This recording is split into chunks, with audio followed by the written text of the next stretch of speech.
आंध्र प्रदेश की राजनीति काफी दिलचस्प है। यहाँ एक ऐसी कांग्रेस पार्टी है जो विचारधारा के लिए अपने सगे भाई से ही राजनीति लड़ाई पर उतर आई है। हम बात कर रहे हैं वाईएस शर्मिला रेड्डी की, जो मौजूदा वक्त में आंध्र प्रदेश कांग्रेस कमेटी के अध्यक्ष और राज्य के पूर्व सीएम जगन मोहन रेड्डी के बहन है। शर्मिला ने करीब 6 महीने पहले जनवरी में कांग्रेस से हाथ मिलाया था। शर्मिला का कहना था कि उनके पिता वाईएस राजशेखर रेड्डी सच्चे कांग्रेसी थे और उनके इस फैसले से बेहद खुश हैं।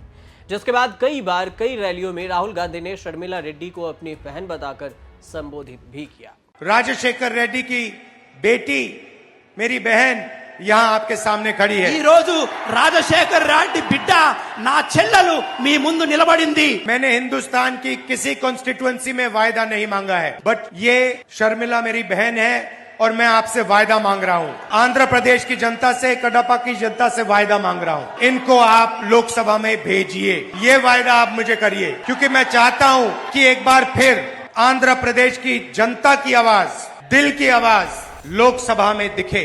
अब अपने पिता की 75वीं जयंती मनाते हुए शर्मिला रेड्डी ने कांग्रेस के नेता राहुल गांधी को लेकर बड़ी बात कह दी है। उन्होंने कांग्रेस की विचारधारा की खूब तारीफ की। इतना ही नहीं, उन्होंने तो राहुल गांधी को अगला प्रधानमंत्री तक घोषित कर दिया।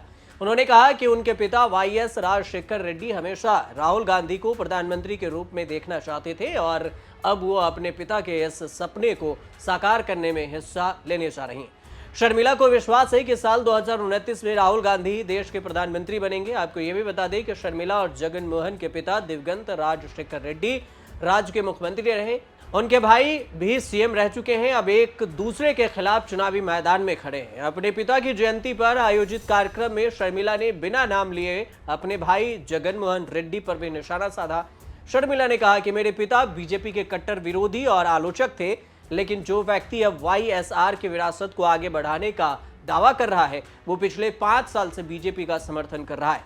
उन्होंने राजीव गांधी को याद करते हुए कहा कि मेरे पिता राहुल गांधी के में राजीव गांधी देखते हैं। वाईएस राजशेखर रेड्डी पहले कांग्रेसी थे, जिन्होंने कहा था कि राहुल गांधी का इस देश का पीएम बनना चाहिए, जरूरी है। मुझे खुशी होगी कि राहुल गांधी एक महान नेता के रूप में उभरे, खुद को साबित करें। लोकसभा चुनाव में कांग्रेस इस बार बहुत ही करीब बहुमत से चूक गई। शर्मिला रेड्डी अभी तक राहुल गांधी को देश के प्रधानमंत्री बनते नहीं देख सकी, लेकिन वो ऐसा बयान देती जरूर है। यहाँ खास बात यह भी है कि शर्मिला रेड्डी ने अपने पिता की जयंती समारोह में अपने भाई को भी आमंत्रित नहीं किया था, जबकि तेलंगाना के सीएम रेवंत रेड्डी को जयंती समारोह में निमंत्रण जरूर भेजा, वे शामिल भी हुए।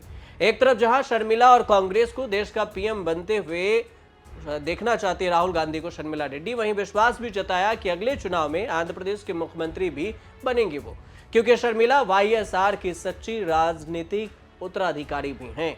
अब देखना यह होगा कि शर्मिला रेड्डी के ख्वाहिश कब तक पूरी होती हैं। राहुल गांधी प्रधानमंत्री 2029 में बनते हैं और वो खुद शर्मिला रेड्डी आंध्र प्रदेश के सीएम बनती है, या फिर ये ख्वाहिशें अधूरी ही रह जाती है। फिलहाल आप देखते रहिए न्यूज़ 30।